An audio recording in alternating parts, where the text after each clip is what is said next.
everyone, Kevin P. McAuliffe here for lowpost.com, and I'm back again with the last lesson in our Scratch Essentials tutorial series. And I thought for our last lesson we'd have a little bit of fun inside of Scratch. Not that we haven't been having fun up till this point, but I thought we'd tackle something a little bit different and very, very cool, and that is 360-degree VR footage. Now in this lesson I'm going to show you how we can get the footage into Scratch, flag it as being 360 degrees, and get in and do a little bit of color correction and a little bit of rig removal to take the shot from normal to being extraordinary and something that you'll be able to work no problem into the production that you are working on. All right, so let's Command or Alt and Tab into Assimilate Scratch, and as you can see in front of us we have the Scratch VR splash screen, and things are going to work a little bit different from our previous lessons. And I do want to point out that with the regular version of Scratch, you can view 360 media and grade it the same way that you would any other media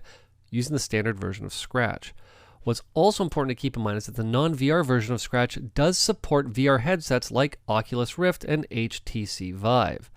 Now, with the Scratch VR version, what this gives you access to is VR tools like Repeat 360 that I'm going to show in this lesson, and other VR plugins that you'll see as well. And keep in mind that you do need the special Scratch VR license for that. So let's move on now and let's create a new project for our final lesson. We're going to call this Introduction to VR. And we're going to create that project. We're going to leave everything the way that it is, except for the fact that before we were working with 2398 footage. In our case, our footage is 1920 by 1080, 29.97 frames per second. So we're going to want to make sure that our project's frame rate matches that of our footage. So I'm going to come down, I'm going to say OK, and we are going to enter the project.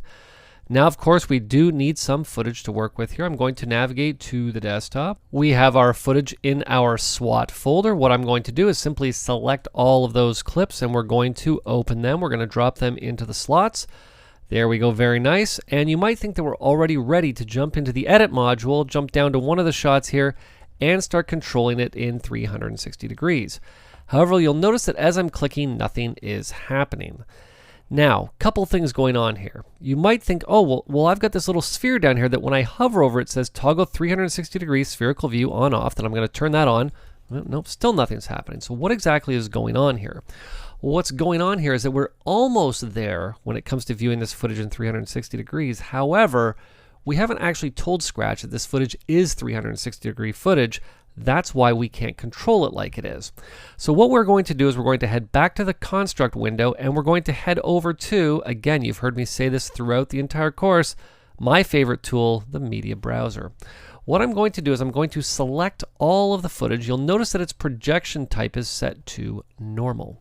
What I'm going to do is I'm going to come down, I'm going to change its projection type from normal to equirectangular 360 degrees. Now what's also important to keep in mind is that not only have I now made our footage 360 degree footage, but if it was stereoscopic 360 footage, I could actually get in and assign that right here as well.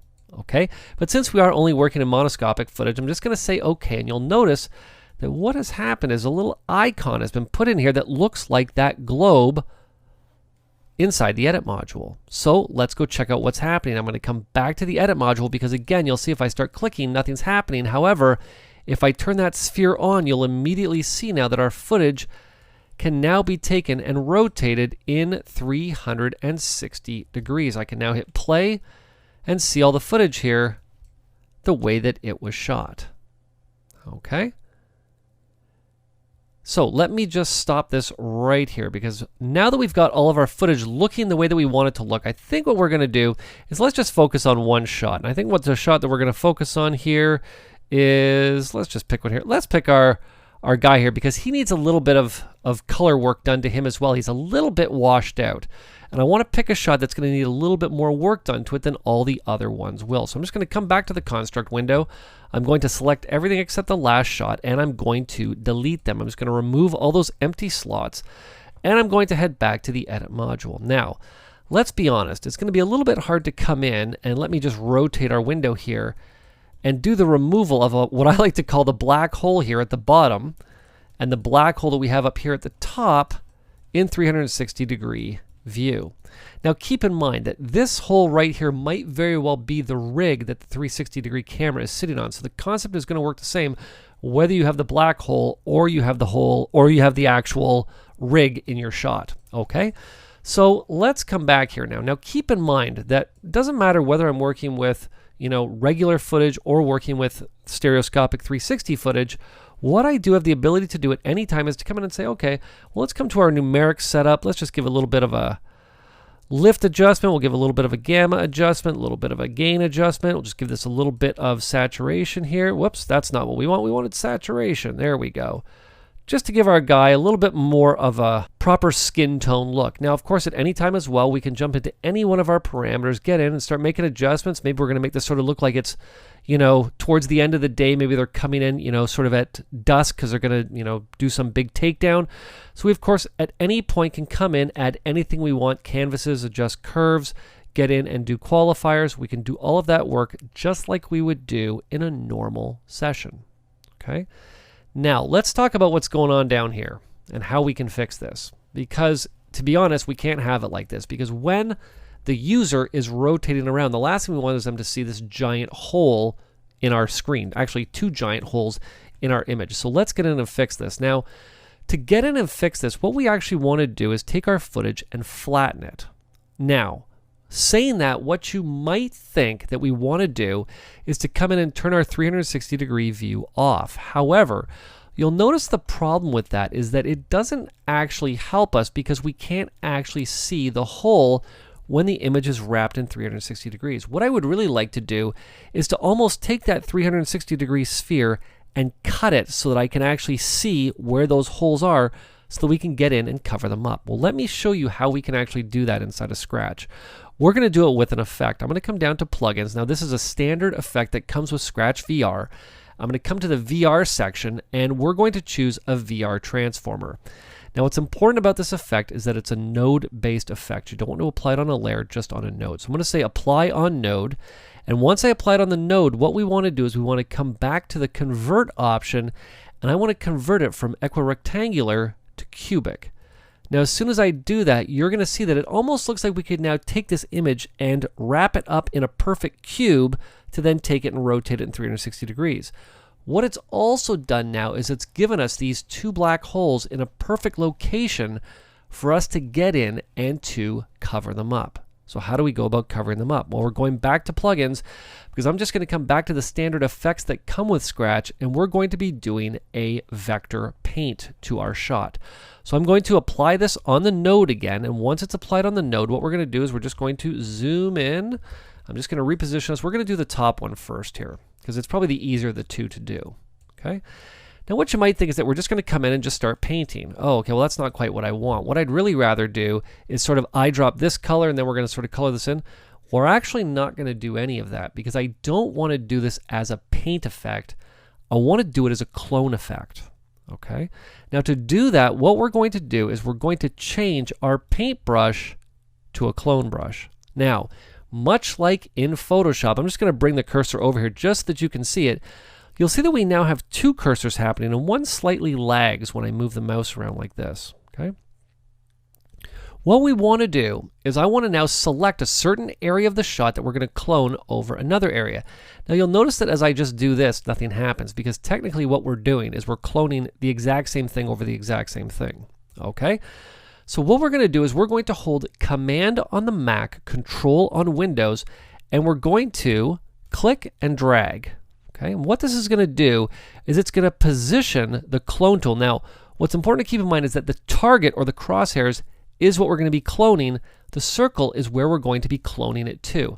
Now, it's a little bit hard to see, but you'll see that I'm actually cloning right in about here on the screen because I want to just fill this with white. Now, I'm not filling it with white. I'm actually cloning the area that's perfect white so that what's going to happen is that when this plays back, you're not even going to see that that's there. Now, this was a bit of the easier one to do. Now, something else that I should do as well is that I'm going to come back here and let's just get this correct here just because it's not quite right. There we go. That's a little bit better. Okay, good.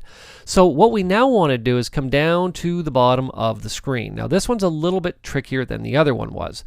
Now, you'll notice where our rotation pretty much is happening for the most part. It's in here. Okay, now I'm kind of using a wide brush, kind of like shooting a fly with a cannon, but at any point we can come in and make adjustments to the brush right here. Now, what I should probably do, it's kind of a little bit hard to see, but I think what I'm going to do is I'm just going to move things like that so that when I do come down to the brush size, and if you keep an eye in here, you'll see it, that when we shrink it down, the brush is going to get a lot smaller, okay? So what we can now do is we can now come in and just start doing that, but you'll notice, again, hard brush, not what we want. We want to soften this brush up a little bit so it kind of looks like that. And now what we can do, and to be honest for me, I always find making the brush size bigger just to be a little bit better, okay, is that we're now going to start cloning areas of this in, okay? And we want to combine it with different parts of the shot because, to be honest, we want it to sort of look like it did before, kind of like that, okay? But then we want to combine other aspects of it, kind of like this. Maybe I want to have a little bit of the truck tires in here, okay? Kind of like that. We'll run the truck tires all the way up, okay? Just gives it a little bit more of a realistic look, okay? Now, to be honest, I could be doing this forever. I think this is looking pretty good right about here. Okay, just sort of match everything up. Very nice. And what I'm now going to do is just zoom back. Okay, so let's zoom back just like such. And you'll see, to be honest, that looks like where that tire has come in and stopped right in front of our SWAT guy. Okay, so what we're going to do now is we're going to convert this back to being 360 degrees. Now we're going to come back to plugins. We're going to come back to our Effects VR. I'm going to come to the VR transformer. We're going to again apply it to the node. I'm going to come down here. We're going to convert it from cubic back to equirectangular. And what we're now going to do is I'm just going to give this a quick process because what's important to keep in mind is that based on the size of the 360 footage that you're working on, meaning the raster size, you could be working in 2K, 4K, 8K, doesn't matter. You could be working in stereoscopic. That based on the footage type could be ProRes, could be a different codec altogether. Plus, based on your system parameters, you might not necessarily get real-time playback. But of course, once you've gone in and cached it, you'll now see that you get playback just like such. And what I can now do is I can come back to the edit module, put us back in 360 degree view, and now what we have is not only our footage set up for 360, but we also have it graded, and we also have all of that junk removed, that giant black hole at the bottom of the screen, as well as at the top of the screen. And this clip is now all set to go for me to either, use it for whatever I'm working on. Maybe I'm going to send it off so that a colorist can step in and do even more work on it. But I've basically done most of the rough work that needs to be done on this clip, and it's all set to go. Now, if we were ready to take this and export it for a platform, let's say for YouTube or for Facebook in 360 degree, we could go in, we could render this file out and upload it, tag it for 360 degrees, and this clip will be all set to go to see in 360 degrees on whichever supported platform that we happen to be delivering it to. Now, there is one last thing that I want to show you that's very cool and very unique to Scratch. What I'm going to do is I'm just going to come out of 360 degree view just because what I want to do is I actually want to paint a little bit of a horizon on here. Maybe we're going to get in and we're going to deepen the colors up here in the sky. So I'm going to come to the color effects module. You'll remember from previous lessons we talked about getting in and using our canvas. I'm just going to add a new freeform shape. Let me just zoom back a little bit here, and I'm just going to draw it like such here. And I'm not going to worry too much about the rotors of the plane. But what I am going to do is I'm going to draw this shape, and I'm going to add a bunch of extra points outside of our canvas. I'm going to come up here, and we're going to close this off. One of the problems that you run into when working in 360 degrees is if I was to get in and to make a pretty major balance adjustment here, I'm just going to make the sky a very definite pink color so that we can definitely see that it's pink, is that when we come back into 360 degree view, when I start to rotate around, you'll notice that we have this very hard edge. And what this hard edge represents is where our footage is actually being attached together.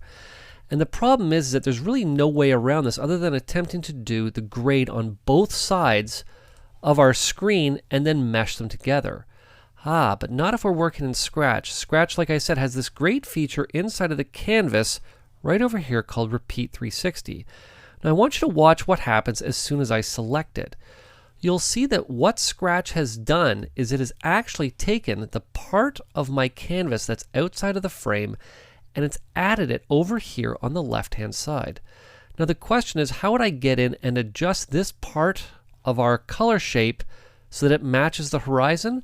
Well, if I come in and say edit and I start manipulating points on this side where we actually created the shape, you'll notice that they're immediately being adjusted over there on the left side as well. So what we could do is get this looking exactly the way that we want it to look. I could even take this over here like such, and then once we're ready to stick it back into 360-degree view, we can simply do that, and now you'll see that if I rotate through, that shape is perfect and moves smoothly across our 360-degree image, just like we had have painted it like that from the beginning. All right, now as always, if you have any questions, you have any comments or ideas for upcoming lessons or courses, I want you to head on over and post them in our forums at lowpost.com/forums. And if you have any questions for me, you can always send them to kevinpmcauliffe@gmail.com.